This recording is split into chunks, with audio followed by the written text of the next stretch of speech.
Umm Al Quwain Free Zone, we are always in the process of innovation and development. We focus mostly on industrial companies and technology-based companies. Our dream or our vision forward is to attract more industrial and technology-related companies, which will bring a lot of job opportunities to the emirate as such and the country as such. So we try to kind of all these tests. I retired, and obviously, but thankfully,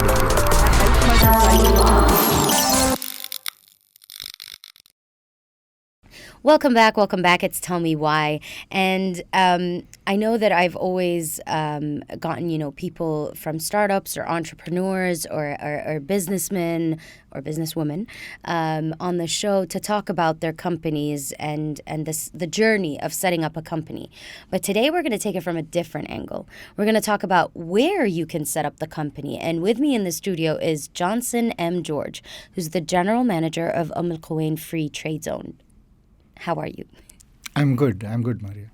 All right. So are you ready? We're going to ask you so many questions. Wow, yes. I mean, I'm going to act as if I'm a person who's about to, set up a company and is looking for a place to set it up in. And I'm going to ask you all the questions I need to be able to do that. So before we get started, tell us a bit more about the Umm Al Quwain Free Trade Zone.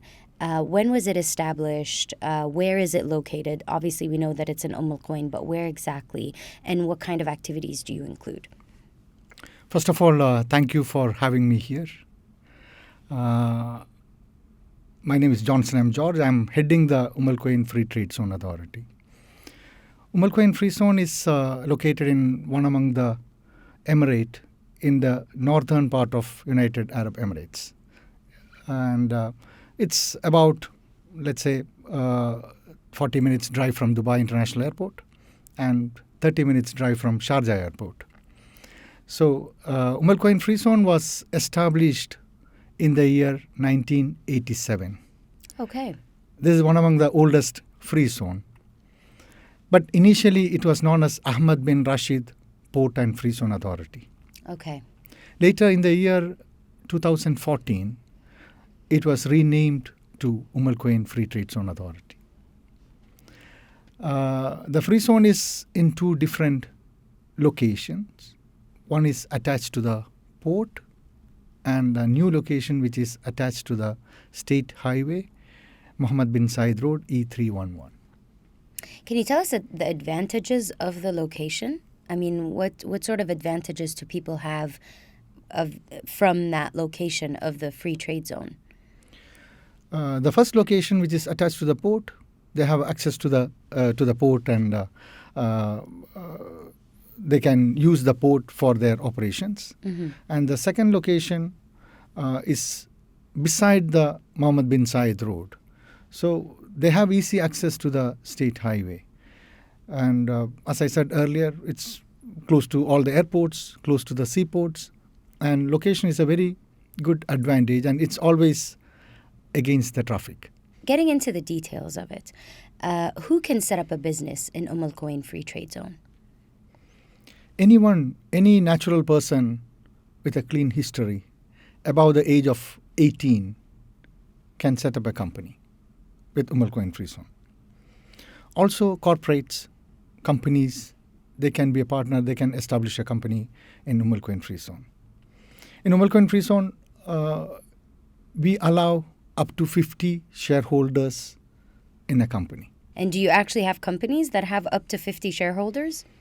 Not really, but we do have companies with multiple corporate shareholder layers. Okay. Means several layers of corporates, like the companies, where if you put all together, there will be even more than 50. Amazing. Yeah. Okay.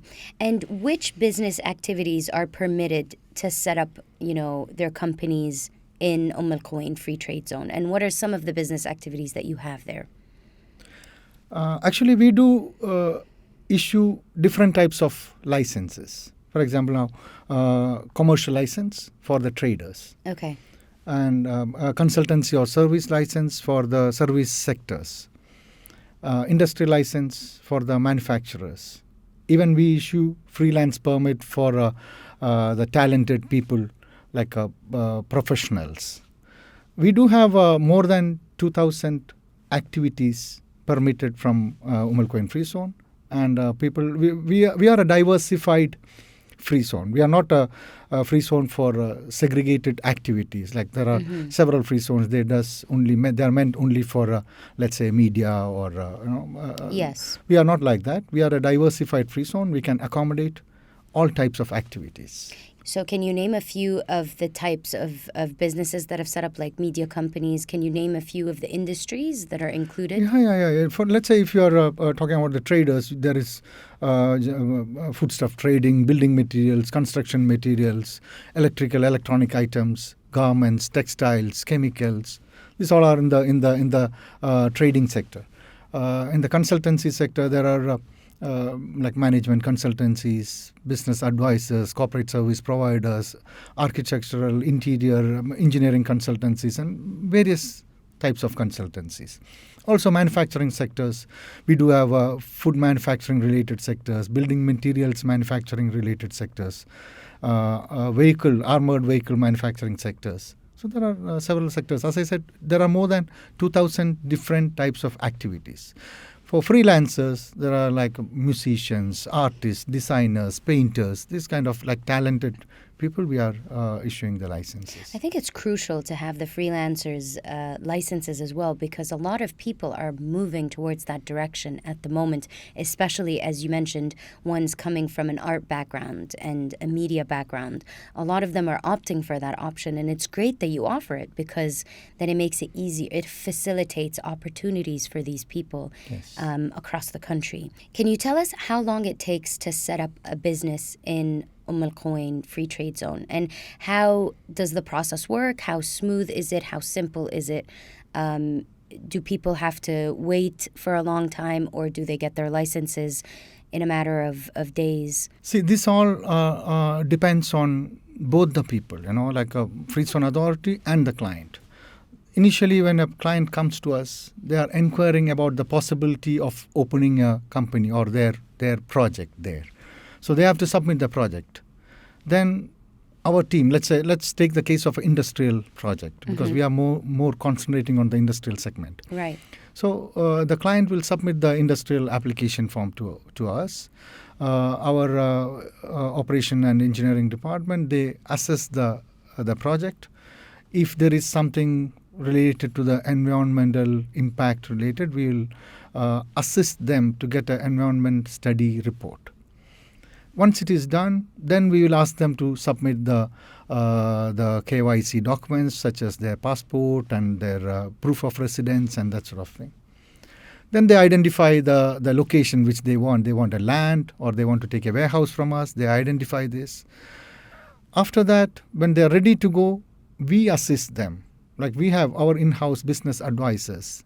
We assist them starting from filling the application form till preparing all the corporate documents required for the company formations. Once it is done, payment is done within 24 hours, we will issue the license. But to reach to that stage depends upon how fast the client reciprocate to us. Amazing. But all throughout the process, you are offering assistance to these, potential business owners or startups. You're offering them advisors. You're offering them, the necessary approvals that they need to seek. You give them full list of requirements. So in a way, you are with them step by step. Yes, very much. It's not just for the company formation. Everybody boasts about the company formation, but we believe that company formation is just a start of a relationship. Yes. So if a client approaches, we advise them from their project from the start. We guide them through the application processes. We guide them through all the requirement of the facilities. Once the company is formed, we don't stop there. We have a separate section called value-added services, where we assist the client for opening the bank account, getting their resident visas, finding employees, sourcing the employees, then registering for VAT registering for corporate taxes, even supporting them for finding auditors for doing the audit works. Maybe some of the factories, they might need some engineering support. We have listed contractors and consultants. And again, somebody needs family visa, also insurances. We have a lot of services in the value added service section. Fantastic. And that's crucial for business owners to have.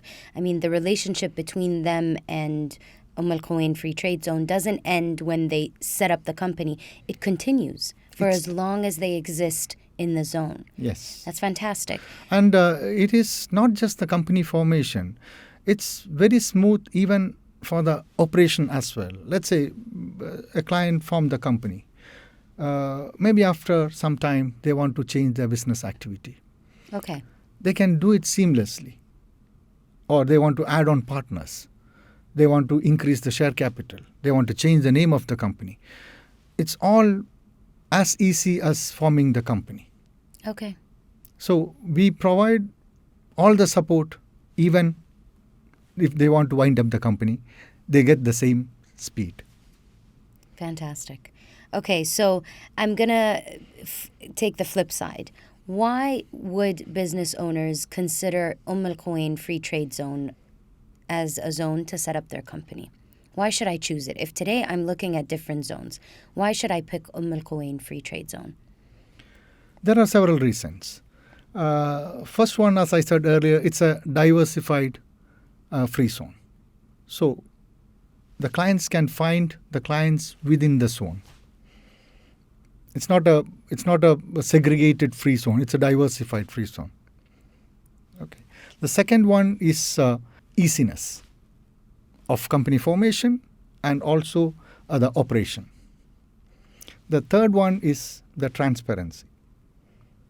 What we say, it is very transparent about our processes, about our documents required, about the cost. Everything is transparent. Fourth one is the approachability.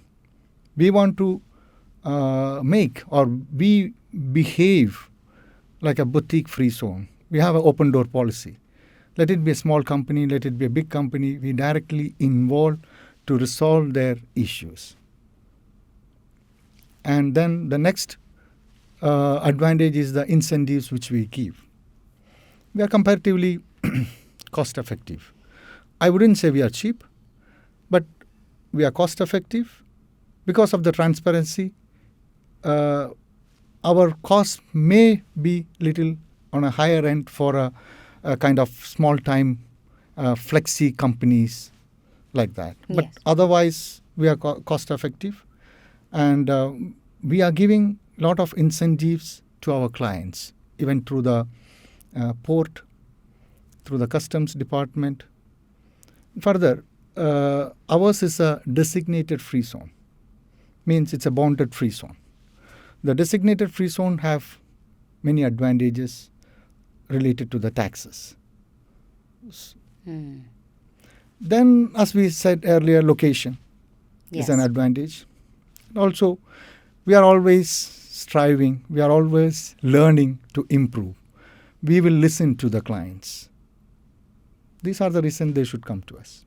Fantastic. Those are more than enough reasons for someone to consider Al Quwain Free Trade Zone. So you mentioned that there are existing at the moment 2,000 plus business activities yes. existing. Do you have a number of how many businesses you have so far? I mean, in terms of companies, their sizes, are they small to medium, and nationalities? You were mentioning that they are diverse. We have more than 11,000 companies registered with us. But most of them are micro companies, then small companies, again, medium companies. Micro companies are, let's say, 1 to 10 employees. Okay. And medium companies are having about 400, 500 plus employees. But it's growing.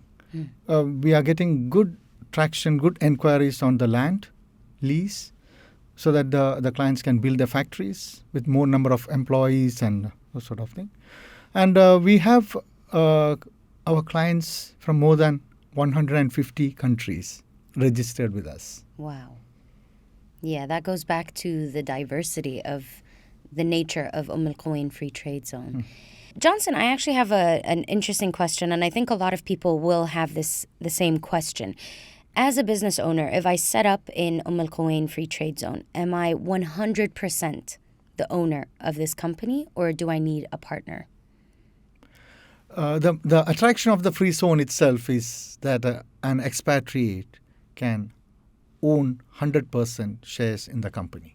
Whereas in the mainland, outside the free zone, there is a requirement of having a Emirati national as a partner. I would say there was, because since past 2 years, the government have removed in certain activities, a foreigner can own 100% company in certain activities. Right. But in the free zone, all the companies can be 100% owned by a foreign national. Okay, follow up on that. So what's the difference between mainland and a free zone, and how do I know the difference as a business owner or as a potential business owner, someone who's looking to set up a company?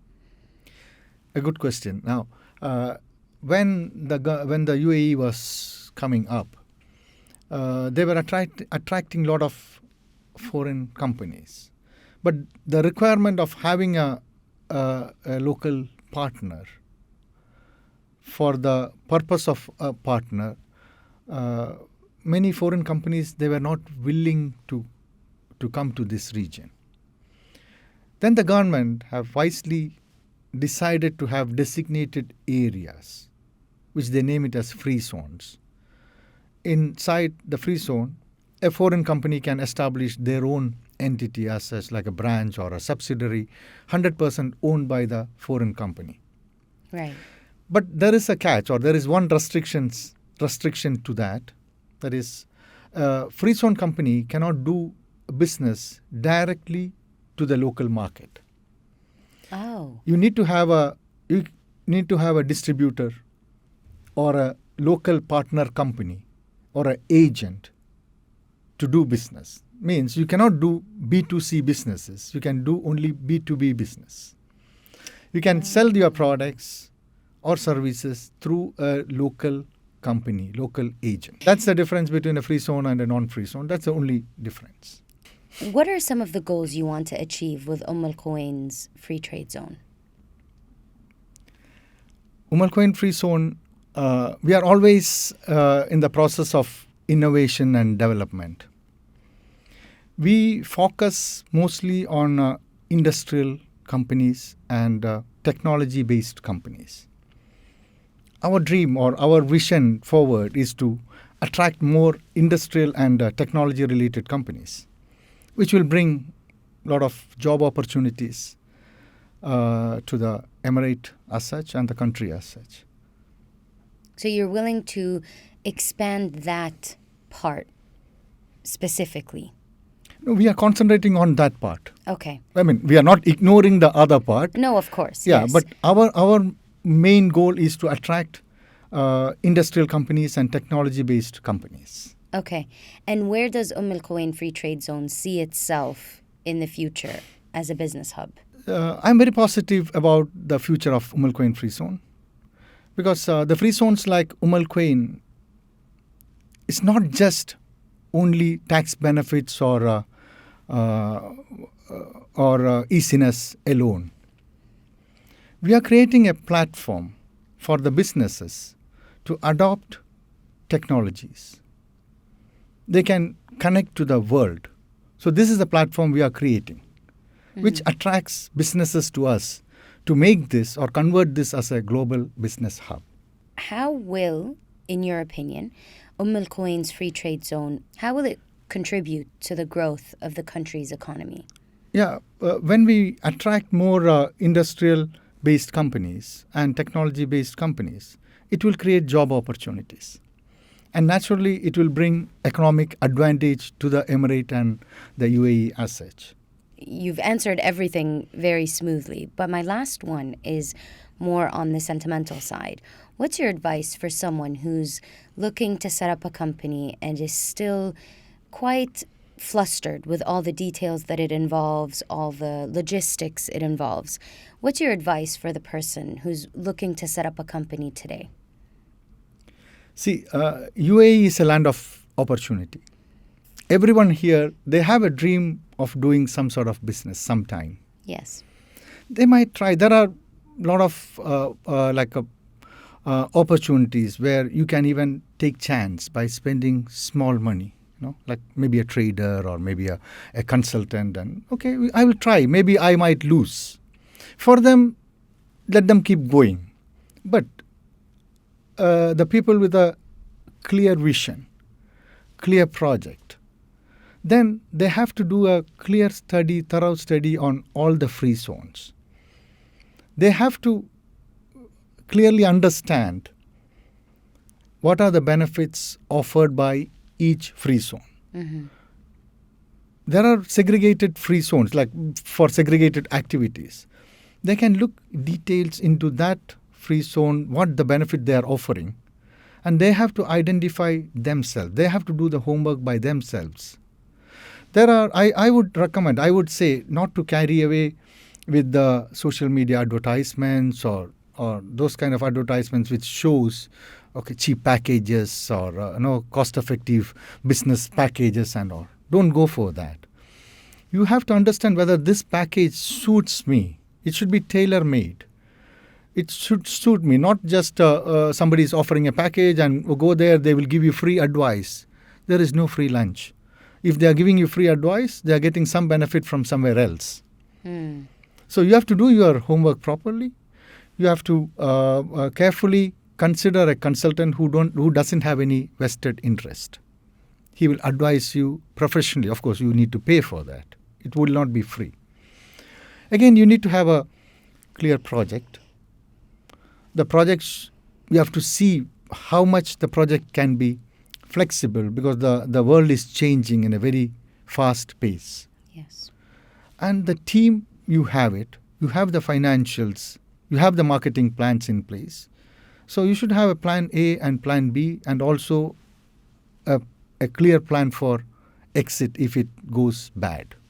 I'm a corporate lawyer by profession. So when I say that the easiness of doing business or easiness of accepting the business into the free zone, one thing we have to make sure that we don't compromise on the compliances. Right. Let it be company formation, let it be cancellation, anything, we don't compromise on the compliances. And that's another reason I'm telling the budding entrepreneurs or the upcoming entrepreneurs to be very careful in choosing the location. And don't get carried away from a third-party source of go there or register in this free zone or that free zone or something like that. So they have to do their homework and they have to carefully choose the location.